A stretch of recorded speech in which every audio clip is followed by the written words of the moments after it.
UP सरकार को Allahabad high court ने फटकार लगाई है। हाईकोर्ट ने कहा है कि लोगों को ऑक्सीजन न दे पाना शर्मनाक है।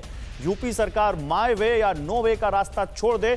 उत्तर प्रदेश सरकार लोगों के सुझावों को भी सुने, ये कहा गया है यूपी सरकार को इलाहाबाद हाईकोर्ट की तरफ से। मनीष, बताइए इस बारे में और क्या जानकारी है। देखिए, हाईकोर्ट ने बहुत सख्ती दिखाई है राज्य सरकार पर। एक तो खास तौर पर जो राज्य निर्वाचन आयोग का रवैया रहा है चुनाव कराने को लेकर, उसको लेकर हाईकोर्ट नाराज दिखा। 135 शिक्षकों की मौत हुई है। शिक्षक महासंघ भी हाईकोर्ट गया था, उसने भी अपनी राज्य सरकार से कुछ मांगे हैं वो रखी हैं कि जो परिवारीजन हैं उन्हें अनुकंपा नियुक्ति दी जाए, 50 लाख की आर्थिक सहायता दी जाए। तो उस पर निर्वाचन आयोग से जवाब तलब किया है राज्य सरकार ने, हाईकोर्ट ने।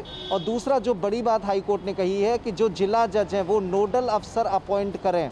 सभी जिलों में जहां जहां मामला ज़्यादा सामने आ रहा है वहां की स्थिति को जिला जज अपने नोडल अफसर के माध्यम से हाईकोर्ट तक पहुंचाएंगे, ऐसा हाईकोर्ट ने अपने आदेश में कहा है।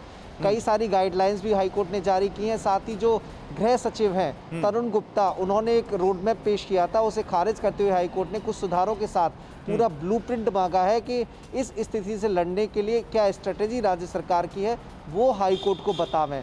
तो एक तरीके से जो राज्य सरकार का रवैया था, जो बढ़ चढ़कर वो अपनी बातें कर रही थी, हाईकोर्ट ने उन सब बातों को खारिज करते हुए कहा है कि अब वो ये दौर नहीं है, सड़कें खाली हैं, शमशान घाट भरे हुए हैं, पूरा जो कोरोना का भूत है वो हर जगह टहल रहा है। तो ऐसे में राज्य सरकार को इन सारी चीजों को छोड़कर वाकई काफी तल्ख टिप्पणी है, काफी सख्त टिप्पणी है इलाहाबाद हाईकोर्ट की। और एक और बड़ी खबर यूपी से ही, यूपी में चुनावी ड्यूटी में 135 लोगों की मौत पर की खबर पर हाईकोर्ट सख्त हुआ है। जैसा कि मनीष अभी बता रहे थे, इलाहाबाद हाईकोर्ट ने राज्य चुनाव आयोग को इस बारे में नोटिस भेजा है और राज्य चुनाव आयोग से पूछा है कि आपके खिलाफ आपराधिक मुकदमा क्यों न चलाया जाए, चुनाव में कोरोना गाइडलाइन का पालन क्यों नहीं हुआ, ये भी पूछा है हाईकोर्ट ने। मनीष, राज्य निर्वाचन आयोग से ये भी पूछा और साथ ही शैक्षिक जो संघ है वहां के उत्तर प्रदेश के, उन्होंने यूपी सरकार से अपील भी की है कि चुनाव को तुरंत रोका जाए, रद्द किया जाए पंचायत चुनाव को।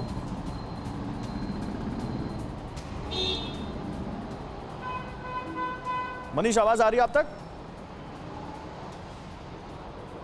लगता है मनीष तक जी। मनीष, एक तो पंचायत चुनाव में लगे 135 कर्मियों की मौत की खबर, दूसरी तरफ जो शैक्षणिक संघ हैं वो सरकार से कह रहे हैं कि पंचायत चुनाव तुरंत रोकिए, हमारे कई लोगों की जान इसकी वजह से गई है, हमारी जान पर कई और लोगों की खतरा है।